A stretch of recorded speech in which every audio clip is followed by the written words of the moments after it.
आज हम पढ़ेंगे जियो टेक्निकल इंजीनियरिंग। इसमें हम डेफिनेशन ऑफ सॉइल की बात करेंगे, जो कि ये अनकंसोलिडेटेड मटेरियल होता है एंड डिसइंटीग्रेशन होता है। सॉइल मैकेनिक्स जो है, ये टर्म जो आई है, ये दी गई थी डॉक्टर कार्ल तरज्जागी के द्वारा इन 1925 में। इन पूरे हम जियो टेक्निकल में हम दो चीज़ के ऊपर ज़्यादा फोकस करेंगे, law of mechanics and hydraulics पे। लॉ ऑफ मैकेनिक्स मतलब force that are acting on a soil, and hydraulics means movement of water in the soil. जो वाटर का मूवमेंट होगा इन सॉइल के अंदर, उसके बारे में हम पढ़ेंगे जियो टेक्निकल के अंदर। ठीक है, आते हैं हम origin of soil. Origin of soil, soil का ओरिजिन कैसे होता है? सॉइल का ओरिजिन एक लॉन्ग टर्म प्रोसेस है। ये 1, 2 दिन 3 दिन में नहीं होता है। इसको लगने में 3 साल, 10 साल, 15 साल या मिलियंस ईयर भी लग जाते हैं। तो ये लॉन्ग टर्म प्रोसेस है। हम फॉर्मेशन ऑफ सॉइल की बात करेंगे। फॉर्मेशन, सॉइल का फॉर्मेशन के 2 वेज हैं, 2 वेज हैं। नंबर 1 है physical weathering and number 2 chemical weathering.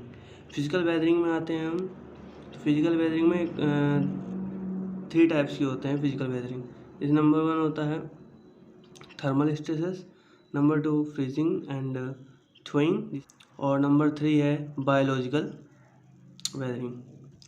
जो थर्मल स्ट्रेसेस वेदरिंग है, उसके अंदर ये होता है धूप नाइट में, मतलब जो रॉक होता है वो एक्सट्रैक्ट होता है और कॉन्ट्रैक्ट होता है, एक्सट्रैक्ट होता है और कॉन्ट्रैक्ट होता है due to the thermal stresses. यानी जब इस पर हीट पड़ती है डे टाइम में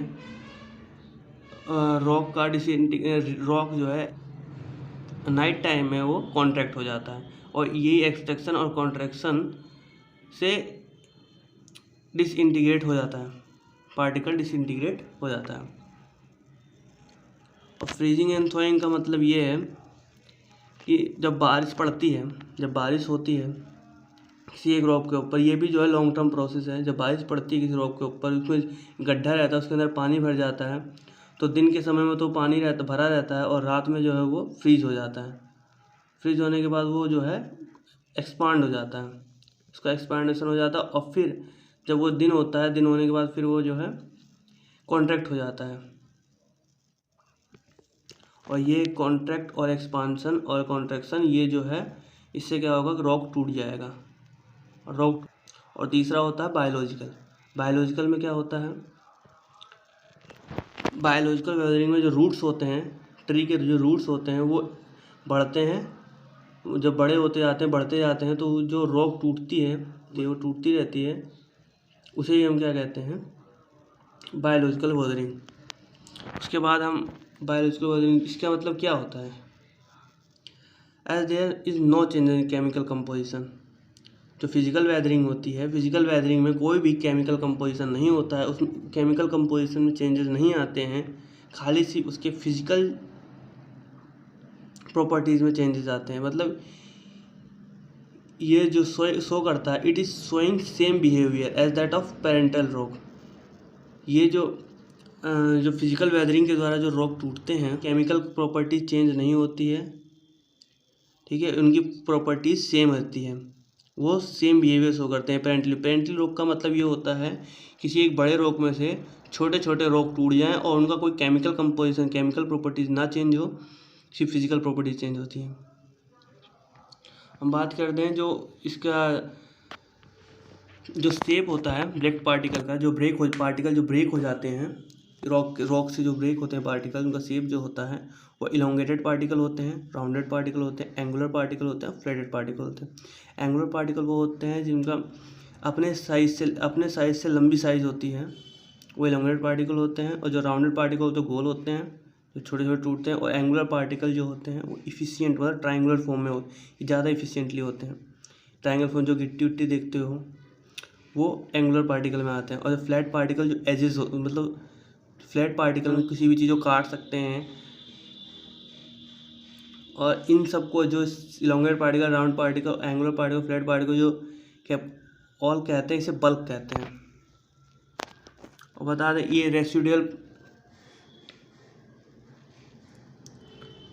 ये देखो ये हमने बनाया रॉक। जब ये रॉक के जब छोटे छोटे टूटते हैं, अगर वो वहीं रॉक के ऊपर ही रह जाते हैं, वो पार्टिकल रॉक के ऊपर ही जाता है, उसे रेसिडुअल सॉइल कहते हैं।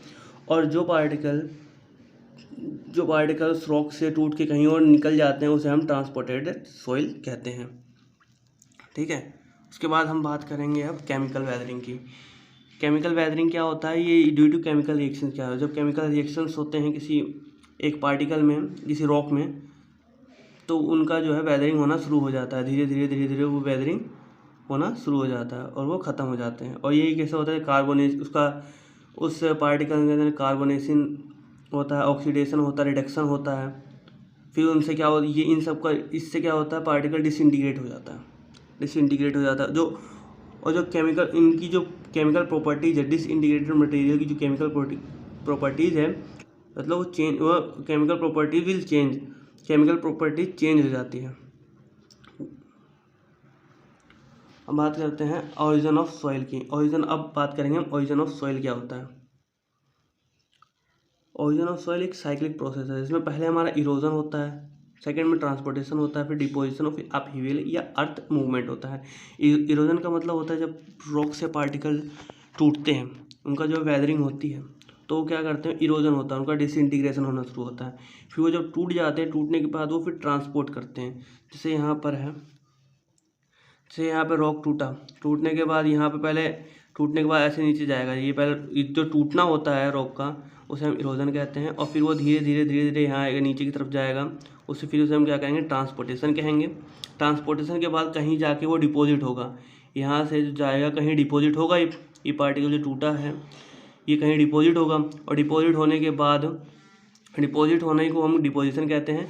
फिर उसके बाद अपहीवल की बात है। तो ये जो डिपोजिशन है हुआ है पार्टिकल का, वो कहीं ना कहीं से इकट्ठा होगा, और इकट्ठा होने के बाद एक ऊपर ऐसे सब अपहीवल हो जाएगा, उसे हम अपहीवल कहते हैं, जब इकट्ठा हो जाता है कहीं पार्टिकल। ठीक है, साइक्लिंग प्रोसेस देखो, पहले इरोजन होता है, फिर उसके बाद ट्रांसपोर्टेशन, फिर उसके बाद डिपोजिशन, फिर अपहीवल। तो दोस्तों आज ये ख़त्म। आज हमने इसमें क्या पढ़ा?